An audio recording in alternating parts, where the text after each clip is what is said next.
Hey there superstars, it is Vanessa here again, your speaker, trainer and coach from Live, Love, Give, and I'm coming to you kind of super excited and pumped up because I'm about to rush out the door and go and visit one of the most incredibly wise human beings that I have ever met throughout my existence so far, and I've had the pleasure of getting to interview him a couple of different times, which is the incredible, the amazing Dr. John Demartini. If you guys haven't seen my interview with him, my most recent one, let me know. I'll drop you the link and you can check it out on YouTube.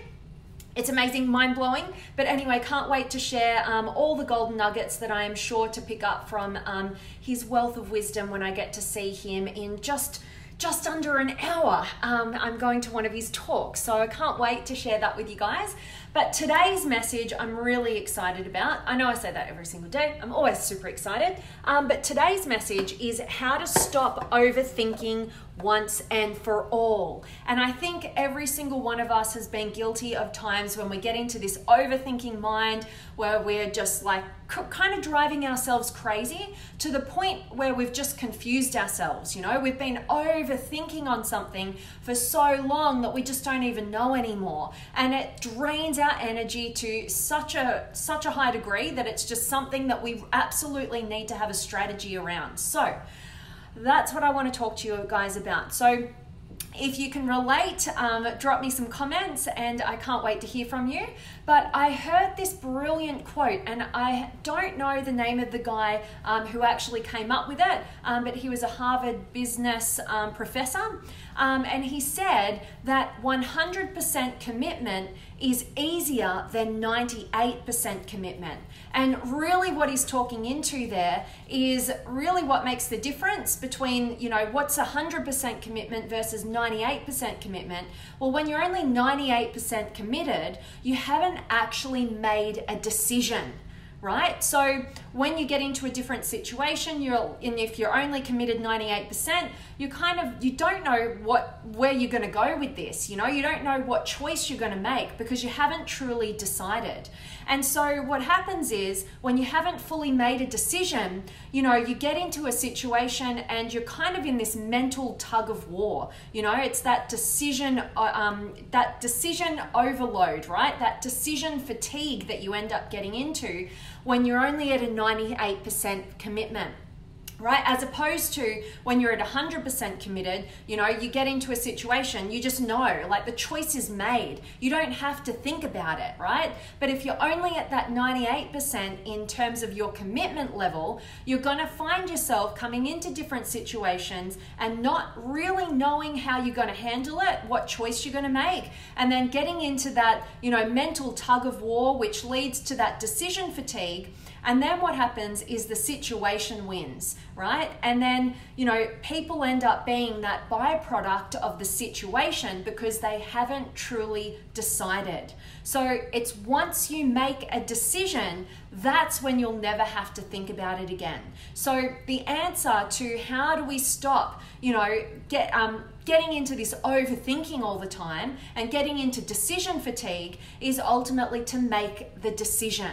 Right? When you've made a decision, you no longer have to think about it. It's just how it's going to happen. That is the freedom that you gain from making decisions. And, you know, that's why, you know, our entire life is made up of a series of decisions. You know, to commit 100% and to commit 98%, they're both different decisions. But if you take a meta perspective, if you take more of a long-term perspective on the life that you want to create, the experience of life that you want to have on a daily basis, and then you get clear on what matters most to you, and you look at the different areas of your life and you reflect on the different experiences that you've had, you know, and we're going to have new experiences coming into our existence, which we haven't dealt with before, which we might get into overthinking with.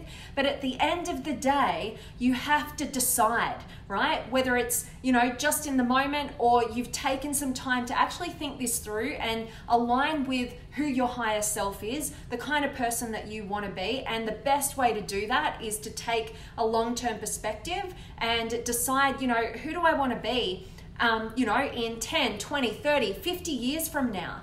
And what sort of decision do I have to make in terms of the person I want to be right here, right now, so that I can ultimately reach that end that I'm proud of, right?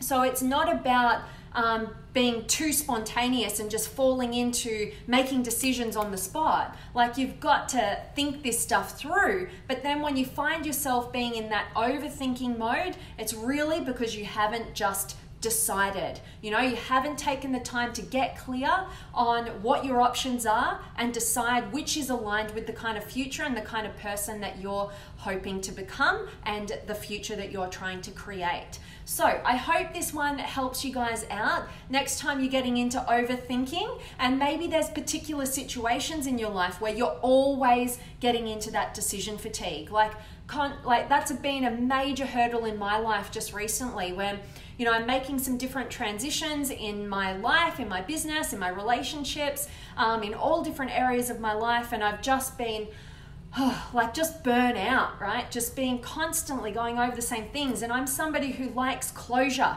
You know, I like to close the loops. I don't like too many open loops. I don't like too much uncertainty. Even though, if you guys are familiar with the 6 human needs, uncertainty is one of my top needs, right? I love uncertainty when it's in alignment with growing myself and learning something new. I don't so much like uncertainty when it's copious amounts in all areas of my life at once, and my brain capacity has just had enough because I haven't decided, I haven't narrowed down my options and decided on the actual thing that I want that would stop my overthinking, that would give my brain a rest and recovery so I could get back to being my higher self.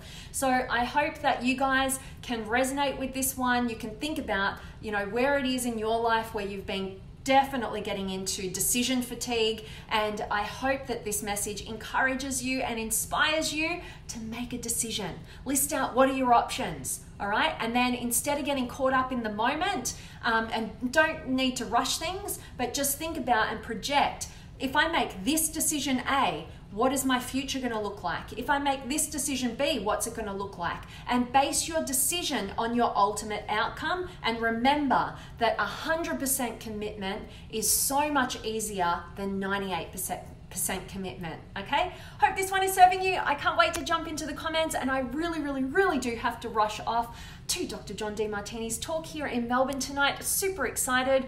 I'm going to take copious amounts of notes, as I usually do. I'm kind of getting like a bit of a blister on my finger from all the events I've been doing recently and taking so many notes, but all worthwhile, and can't wait to share some golden nuggets from that one with you guys tomorrow.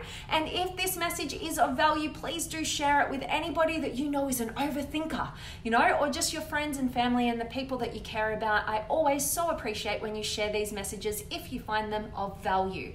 All right, say hi, drop me a comment. I can't wait to check in with you guys. I've got Jared in the house, so I hope you're enjoying cold Melbourne. And Kavinda is here. And Adrian, good to see you again. And Jed and Tommy and Vanessa's back. I love it. And Byron and Raymond. That's true. Loving that you're finding some truth here, Raymond. And Terry's in the house. Hi, Vanessa. Thanks for bringing your sunshine into a very sunny Spain. Oh, I wish we had some of that sunshine here in Melbourne, Terry. Oh my God, it has been freezing today. I went out at lunchtime today and I literally was going to go to, there's a beautiful park and lake that's just right near where I'm staying at the moment. I was going to go out there, maybe go for a run, maybe check it out, but it was so cold that I ended up walking that direction and then looking on my Google Maps to find somewhere warm and running to that destination. So it was kind of funny.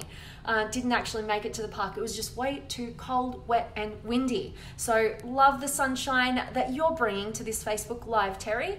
And Adrian, word, thank you. You're so welcome. Grateful that this one is resonating with you, and always good to see you. And Chris is here, and Alex and Raymond, thanks, gorgeous. Just made it happen. Boom. I love that, Raymond. Keep going, my friend. And Vanessa, thanks, Vanessa. Have a great night tonight. I absolutely will. Thank you, beautiful. Hope you're rugged up in, I know you're a Melbourne girl like me, so hope you're avoiding all the cold weather. I'm about to brave some, but not for long. I'll get straight in the hotel and that's it. And Adrian, overthinking is the art of creating problems that don't exist. Oh my God, drop the mic. That is so cool, Adrian. I'm gonna have to like put that in my notes and think about that again, because that's so good. Overthinking is the art of creating problems that don't exist and getting you into total burnout to the point where, you know, that decision fatigue is kind of like your willpower. You know, you've only got so much to use. So the best strategy for you to do is to stop creating more problems that don't exist with your overthinking, and to actually get into the making it an art of making decisions. You know, thought out decisions, but not getting to the point of overthinking so that your brain switches off and therefore you're making terrible decisions, right? From the wrong place. So I love those words of wisdom, Adrian. So good. And Josie's just joined us. I hope you guys who are just joining now are going to catch the recording and get a ton of value from today's message, because I definitely have to go. I'm running a bit late. But I so appreciate each and every one of you guys for joining me live. It means the world to me, and I get so much energy from getting to connect with you guys, and when you can share your words of wisdom, I absolutely love it. And Mackie's here, hello to you. I definitely enjoyed my day, hope you did as well. So as always, guys, I'm sending you all of my love, light, blessings, gratitude, energy, enthusiasm, everything extraordinary coming to you to wherever you are in the world today. I really do hope that it's beautiful, amazing, and extraordinary, and that you're doing something super empowering, and as always, that today's message has served you. I can't wait to hear your thoughts on this one, so always be dropping me some comments and I'll engage with you guys when I can. And I'm signing off. I'm sending you guys all of my love, and I cannot wait to see you tomorrow. Much love.